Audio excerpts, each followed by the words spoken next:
کہ جب آپ کا ملک چل رہا ہے، جب ہمارے بچے شہید ہو رہے ہیں، ہمارے ملک میں دہشت گردی پنپ رہی ہے، بڑھ رہی ہے، بلکہ دہشت گردوں نے سار اٹھا لیا ہے، وہ اپنے مورچوں کے اوپر کھڑے ہوئے ہیں، ہمارے بہادر فوجی جوان شہید ہو رہے ہیں، حکومت والے کیا کر رہے ہیں؟ آگ بھڑکانے کی کوشش کر رہے ہیں، جلتی پر تیل ڈال رہے ہیں۔ اور خدا کا واسطہ اس ملک کے اوپر رحم کرو، آگے آپ نے اس ملک کا بیڑا غرق کر کے رکھ دیا ہے۔ تو یہ ایک بڑی عام خبر جو میں نے آپ کے سامنے رکھی ہے۔ اب محسن نقوی صاحب کے حوالے سے خبر رکھنا چاہتا ہوں۔ محسن نقوی وزیر داخلہ ہے، ان کے حوالے سے، ان کے استعفے کے حوالے سے خبریں چل رہی تھی کہ وہ مستعفی ہو کر جناب گھر چلے جائیں گے، اور وہ مزید کچھ دنوں کے بعد ان کا استعفیٰ آ بھی جائے گا۔ ذرائع بتا رہے ہیں، خبریں چل رہی ہیں، بہت سے صحافی اس کو رپورٹ بھی کر رہے ہیں۔ تو محسن نقوی جو ہیں وہ قومی سلامتی کمیٹی کے اجلاس کے اندر بھی نہیں آئے، اور یہ انٹیریئر منسٹری، ملک کی جو اندرونی معاملات ہیں، جو اندرونی سیکیورٹی ہے، وہ ان کے حوالے ہے۔ ملک کا انٹیریئر منسٹر قومی سلامتی کمیٹی اجلاس سے غائب تھا، اس سے بہت بڑے سوالی نشان کھڑے کر کے رکھ دیے۔ اب یہ مستعفی ہو رہے ہیں، لیکن محسن نقوی صاحب کے حوالے سے جو خبریں آ رہی، رضوان رضی جو ہیں، رضی دادا صاحب، ان کی جانب سے دعویٰ کیا گیا، آپ جانتے ہیں کہ کہاں سے بولتے ہیں، کہاں سے یہ ان کو فیڈ کیا جاتا ہے۔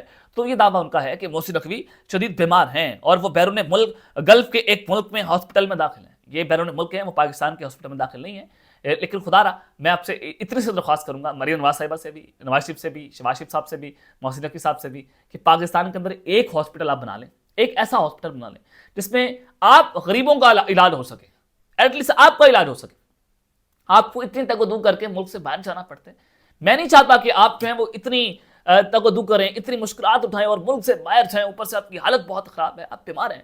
تو خدا کا واسطہ ایک ہاسپٹل آپ اپنے لیول کا پاکستان کے اندر بنا لیں جس میں آپ کا علاج ہو سکے، علاج آپ کا ممکن ہو سکے۔ تو خیر، اللہ تعالیٰ آپ کی حفاظت کرے، اللہ تعالیٰ آپ کو صحت دے، صحت پہ کوئی سیاست نہیں ہے، لیکن میں آپ سے یہ ضرور التماس ضرور کروں گا، لیکن آپ بیمار ہیں تو رضوان رضی نے وزیر داخلہ محسن نقوی کی سلامتی کمیٹی کے اجلاس میں شرکت نہ کرنے کی وجہ جو ہے وہ بتا دی ہے کہ وہ جناب اس وقت شدید بیمار ہیں، اور اسی وجہ سے وہ جو ICC کا ایونٹ تھا وہ اس کے اندر بھی شرکت انہوں نے نہیں کی تھی۔ اور وزیر دفاع خواجہ آصف، جس کے پاس دفاعی معاملات ہوتے ہیں، تو انہوں نے کہا کہ میں نے محسن نقوی کو کافی مرتبہ فون کیا، انہوں نے میرے فون کا جواب نہیں دیا، ان کی صحت خراب ہے۔ نواز شریف اجلاس میں نہیں آ سکے، ان کی بھی صحت خراب ہے، اب ان کو بھی ڈاکٹر نے جو ہے بیرون ملک جانے سے جو ہے روک دیا کہ آپ بیرون ملک سفر نہیں کر سکتے۔ تو لہٰذا ڈاکٹر صاحب نے نہیں روکا، بلکہ کسی اور ڈاکٹر صاحب نے روکا کہ آپ ابھی ملک سے باہر نہیں جا سکتے، کیونکہ وہ وہاں سے لندن چلے جائیں، پھر وہ اسکیمیں کریں جو وہ پہلے لندن سے بیٹھ کر رہے تھے، تو لہٰذا ان کو ملک سے باہر جانے کی اجازت نہیں ہے۔ اور وہ انہوں نے کہا، خواجہ آصف نے، کہ نواز شریف لوگوں سے ملنے سے گریز کر رہے ہیں، خصوصی سیاسی لوگوں سے میں نے بھی 2 مرتبہ کوشش کی، نہیں ملے۔ آصف علی زرداری اسی اجلاس میں نہیں آئے کیونکہ وہ صدر ہیں، انہوں نے سوچا ہوگا کہ میں صدر ہوں تو پھر وہ نہیں آئے۔ تو صدر صاحب کو کہتا ہے کام نہیں بنتا، فوج کے سپریم کمانڈر ضرور ہے لیکن وہ کام نہیں بنتا سیکورٹی کے اندر، تو وہ اس وجہ سے اجلاس کے اندر نہیں آئے۔ خواجہ آصف صاحب عجیب منطقیں جو ہیں وہ اس حوالے سے جناب پیش کر رہے تھے۔ تو مولانا فضل الرحمان صاحب نے کیا جناب بڑا سرپرائز دیا ہے، دیکھیں قومی سلامتی کمیٹی کے اجلاس کے حوالے سے مولانا فضل الرحمان صاحب نے دعویٰ کیا ہے، وہ کہتے ہیں کہ قومی سلامتی کمیٹی کا اجلاس انہوں نے تحریک انصاف سے شکوہ کیا ہے کہ رات 1 بجے تک ہمیں بتایا گیا تھا کہ تحریک انصاف جو ہے اس اجلاس کے اندر شرکت کرے گی، اور پھر صبح معلوم ہوا کہ تحریک انصاف نے بائیکاٹ کر دیا ہے، تو ہمارا فیصلہ بدلنا پھر مشکل ہو گیا تھا اور ہمیں اس اجلاس کے اندر پھر جانا پڑ گیا۔ پھر انہوں نے کہا کہ آئندہ کوئی بھی سرکاری اس طرح کے اجلاس ہوں گے، اگر PTI کو اس کے اندر نہیں بلایا جاتا، اگر پاکستان تحریک انصاف اس کا بائیکاٹ کرتی ہے، تو پھر ہم بھی اس کے مطابق اپنا فیصلہ کریں گے۔ تو یہ اتحاد کی طرف یہ پہلا قدم بڑھا ہے، یہ اسٹیبلشمنٹ کو بڑا سرپرائز دیا گیا مولانا فضل الرحمان کی طرف سے، کیونکہ اگر یہ PTI اور مولانا فضل الرحمان کا اتحاد بن گیا تو سسٹم دھڑام سے نیچے گر جائے گا، یہ حکومت پھر آپ نہیں چلا سکیں گے، یہ حکومت پھر یہ بوجھ برداشت نہیں کر سکے گی، وہ آلریڈی ایک پولیٹیکل پارٹی کا بوجھ برداشت نہیں کر پا رہے، تو اگر مولانا فضل الرحمان بھی ان کے کنٹینر پر آ گئے تو پھر آپ کیسے گولیاں چلائیں گے؟ آپ اپوزیشن اتحاد اگر اکٹھی ہو کر آتی ہے، احتجاج جلسے جلوس کرتی ہے، جو تحریک کا اعلان انہوں نے کر دیا کہ ہم عید کے بعد شروع کریں گے، تو PTI کے اوپر تو آپ ظلم کر لیں گے، لیکن آپ باقی اپوزیشن اتحاد کے ساتھ کیسے نپٹیں گے؟ اگر جماعت اسلامی نکل آتی ہے، ادھر سے اپوزیشن اتحاد میں مولانا فضل الرحمان ہیں، اس کے علاوہ محمود خان چغزئی ہیں، حامد رضا صاحب ہیں، اور دیگر جماعتیں اس کے اندر موجود ہیں، تو آپ ان کو کیسے نپٹیں گے؟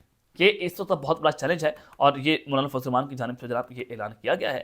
تو عمران خان صاحب کے حوالے سے ذرا خبر آپ سن لیں کہ جناب منیف فاروق سینئر صحافی ہیں اور آپ جانتے ہیں کہ اسٹیبلشمنٹ کی لائن لیتے ہیں، تو ان کی جانب سے یہ دعویٰ کیا گیا ہے، انہوں نے کہا کہ اسٹیبلشمنٹ کی نظر میں عمران خان کی ریلیونس ختم ہو چکی ہے، اسٹیبلشمنٹ عمران خان کو خاطر میں نہیں لا رہی اور نہ ہی انہیں تھریٹ سمجھتی ہے، عمران خان کو انتصاری لیڈر کے طور پر گریڈ کر دیا گیا ہے۔ یہ وہ اسٹیبلشمنٹ کی طرف سے ایک وہ لائن دے رہے ہیں کہ عمران خان ہماری نظر کے اندر ایک انتصاری لیڈر ہے، عمران خان جو ہے اس کی ریلیونس ختم ہو گئی ہے، تو لہٰذا ہم ان کو خاطر کے اندر نہیں لاتے. یہ منیر فاروق صاحب دعویٰ کر رہے ہیں. تو منیر فاروق صاحب مجھے آپ یہ بتائیں کہ قومی سلامتی کمیٹی کا اجلاس جو بلایا گیا تھا وہ عمران خان کی وجہ سے ہی تو بلایا گیا تھا کہ جب پی ٹی آئی مطالبہ کر رہی تھی کہ آل پارٹیز کانفرنس بلائی جائے تو آپ نے اس وجہ سے وہ آل پارٹیز کانفرنس نہیں بلائی کہ عمران خان کو اس اجلاس کے اندر بلانا پڑے گا.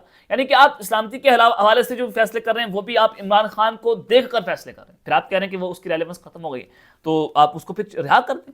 اگر اس کی ریلیونس ختم ہو گئی ہے تو آپ چھوڑ دیں اس کو. اس کا پھر کوئی تک ہی نہیں بنتا نا کہ 2.5-3 کروڑ ووٹر جو ہے آپ نے اس کو رود کے رکھ دیا پیروں تلے. پھر عمران خان کی ریلیونس تو بنتی نہیں نا. پھر تو بالکل درست بات کی آپ نے. لیکن ایک اور حفیظ اللہ نیازی صاحب آپ یہ بھی جانتے ہیں کہ یہ عمران خان کے بہت بڑے ناقد ہیں لیکن عمران خان کے رشتہ دار بھی ہیں. لیکن ان کی جانب سے بھی یہ دعویٰ کیا گیا, انہوں نے کہا کہ عمران خان ایک غیر معمولی بہادر شخص ہے. جو جنگ عمران خان نے لڑی ہے پاکستان کی تاریخ میں ایسی جنگ کسی اور سیاستدان نے نہیں لڑی. انہوں نے اسے 8 کا درجہ دیا ہے. انہوں نے کہا کہ میں درجوں مرتبہ ان کی بہادری اور عزم کا اعتراف کر چکا ہوں. تو لہٰذا یہ لوگ خود ہیں جو اسٹیبلشمنٹ کے بہت قریب ہیں یہ خود کنفیوز ہیں کہ ہم نے کیا بیانیہ بنانا کیا بیانیہ نہیں بنانا. کوئی کہتا ہے کہ عمران خان بہت جو طاقتوروں کے قریب ہے جیسے حفیظ اللہ صاحب ہیں کہتے ہیں بہت بہادر ہے بہت بہادر ہے, ایسی جنگ کسی نے آج تک لڑی نہیں ہے. منیر فاروق کہتے ہیں وہ انتشاری ہے.